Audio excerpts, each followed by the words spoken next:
হযরত হাকিমুল উম্মত মুজাদ্দিদুল মিল্লাত মাওলানা আশরাফ আলী থানভী রহমতুল্লাহ আলাইহি তিনি বলেন, আমার ভাই মুসলমান, আল্লাহকে নারাজ করা থেকে বিরত হও, থামো। তুমি এক একটা গুনাহ থেকে তুমি যদি বিরত থাকো তো লক্ষ লক্ষ নফল আমলের চেয়ে আল্লাহ পাক বেশি খুশি হয়ে যাবেন।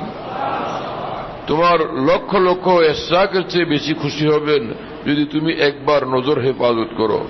তোমার লক্ষ লক্ষ তাহাজ্জুদের চেয়ে আল্লাহ পাক তোমার উপর বেশি খুশি হয়ে যাবেন তুমি একবার যদি গুনাহ থেকে বাঁচো, একটা গীবত থেকে বাঁচো, জিনা থেকে বাঁচো, মিথ্যা থেকে বাঁচো, ধোঁকা থেকে বাঁচো। হ্যাঁ, তুমি ঈমানওয়ালা, তার মানে তুমি পবিত্র জিন্দেগিওয়ালা। আত-তুহুর শাতরুল ঈমান।